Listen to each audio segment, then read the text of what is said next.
All animal species have perfected a system of communication, but humans are the only species capable of spoken language.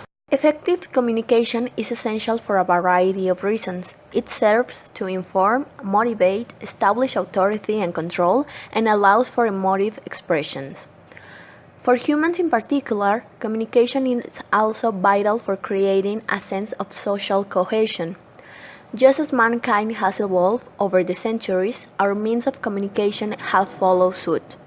What began as a primitive cave paintings and sign language has morphed into an endless variety of ways to express oneself to other humans. Early communication methods. Communication has existed in various forms since man appeared on Earth.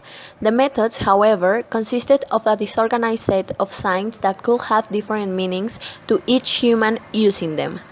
It wasn't until 3 million years after man's debut that communication began to take on an intentional, manufactured format. The most well-known form of primitive communication is cave paintings. The artistic endeavors were created by the Homo sapiens. The method involved creating pigments made from the juice of fruits and berries, colored minerals, or animal blood. These pigments were then used to create depiction of primitive life on the cave walls. The purpose of the paintings has been questioned by scholars for years, but the most popular theory states that the depictions were used as a manual for instructing others what animals were safe to eat. Other forms of early communication existed, although they were less popular for a variety of reasons. Storytelling was used to pass on important information in the days before the existence of the written word. However, since man still lived in separate tribes, this information could not be applied outside one's own tribal community. Drums and smoke signals were also used by the primitive men, but were not the most practical means of communicating. Both methods could attract unwanted attention from enemy tribes and predatory animals. These methods were also difficult to standardize. The early handwritten documents, with the proper education to do so, were handwriting books and documents for well over 1,000 years before the invention of the printing press. The word manuscript is derived from the Latin term libri manuscripti, which translates to book written by hand. Most handwritten manuscripts were written on vellum as paper was not widely available. The majority of books and documents written were of a religious nature. This was due to the fact that writing a religious piece was viewed as a form of worship, and also that most books were written by monks in monasteries. Literacy rates were incredibly low during the time of handwritten books, and few citizens had time for pleasure reading. Only the monks and the very wealthy were given the opportunity to become literate. Two important periods stand out when one investigated early books. The time between the 7th and 3rd centuries, one considered the age of a religious manuscript. The 13th century, however, brought about the exciting change in the realm of the written words. From the first time, secular books were produced for the sake of spreading knowledge not relating of religion. The catalyst for the change was the rise of universities in Italy, and the return of the Crusaders from Byzantium. The Renaissance and began. The printing press. In 1448, a man named Johann Gutenberg revolutionized the way books were made forever. And in Wittenberg, in Germany, Gutenberg had a vision of a device that would utilize mobile type using block with the pre-print text. This method, combined with the use of paper, ink, and a print press, allowed for books to be mass-produced and greatly reduced the price. Gutenberg made his first device by adapting a wine press to remove the water from paper after printing. Gutenberg's initial project with his new invention was a reprint of a Latin speech book. When this was a success, he embarked on his most famous printing project, the printing of the Gutenberg Bibles. These were the first Bibles printed in Europe. The telephone. Today, we take the ability to use the telephone for granted, but in 1876, Alexander Bell was busy releasing a dream that the hope would once again revolutionize the communication. Like all inventors, Bell was perpetually curious and always on the lookout for empirical evidence of the new and interesting. Bell observed that the sound vibration could be transmitted through the air and received at the same pitch in another room. Bell wanted to transform that sound and pitch across a wire, and essentially that this would be possible by reproducing sound waves in a continuous, undulating current.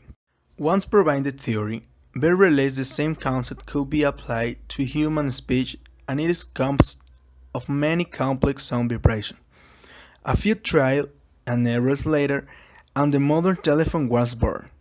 Given our reliance on telephones today, it's surprising to note that Bell's invention was initially quite unpopular. The telephone did not generate nearly as much excitement as the telegram had a few decades earlier. This may have been due to the fact that Americans love novelty, and Bell's concept was not entirely new. The telegraph was currently the long-distance contact market. During the early 1900s, a new form of communication and entertainment took the world by storm. What began as shortwave communication used during the war blossomed into the hottest communication technology of the era once the war has ended. Amateur broadcasting began around 1940. Commercial broadcasting didn't hit the airwaves until 1920.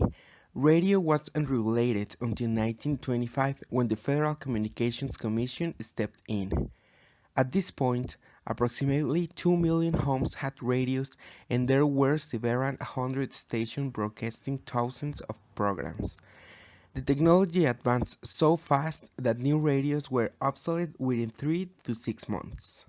Radios were incredibly popular during the late 20s and early 30s due to the Great Depression and also the flapper movement. The American people loved to dance and most other forms of entertainment were too expensive. The technology really took off in the 30s when Edwin Armstrong, the father of FM radio, invented frequency modulated radio. By the 1940s, the number of radios in American homes had doubled. Television made its official debut at the 1939 New York World's Fair. It was seen as an amusing but unnecessary appliance, and the radio continued to be the favorite form of communication. Radio's popularity skyrocketed at the start of World War II, as televisions were not equipped yet to provide accurate and timely news. All that began to change in the late 40s. 4 million TV sets were produced that year, but a 10-inch screen set cost over $200, making it a luxury for many families. As the years passed, prices for televisions dropped, and now the majority of homes have at least one television. It's safe to theorize that few forms of communications have had as large an impact on society as television. What was once a luxury item is now an essential. Ours is a global society obsessed with television. Humans are reliant on their televisions for constant entertainment. Even the news, which was once taken very seriously, has been turned into cheap entertainment by many networks. The repercussions of this reliance on television may not be realized for many years, but they will eventually surface. It may be hard to believe, but the first cell phone research began in 1843 when Michael Faraday conducted research to see if space could conduct electricity. Fast forward to 1973, Dr. Martin Cooper is credited with inventing the first portable handset. 4 years later, the cell phones go public. In the 37 years the cellular phone industry has existed, the market has grown from $3 million annually to an industry that commands $30 billion. The customer base has also expanded from an initial trial population of 2,000 to more than 60 million cell phone owners in the United States. Who uses cell phones? Everyone. Cell phones can be found everywhere in modern America. Landlines are slowly becoming obsolete as everyone from senior citizens to elementary school students acquire their own cell phones. The convenience of having a phone at the ready is a concept that is very easy to market, but the fact that higher stress rates have been linked to this phenomenon of constant contact is a commercial you won't be seeing anytime soon. Internet. The original Internet was invented in 1967 for military purposes. Internet, in its most basic form, is simply a group of computers able to connect to each other and share information. This included electronic mail and the use of sites containing vital information. Once the Internet started to catch on, it was used primarily by corporations for collaboration purposes. Today, the Internet is available everywhere and to everyone. It is used for a variety of reasons, including socializing, conducting research, and advertising.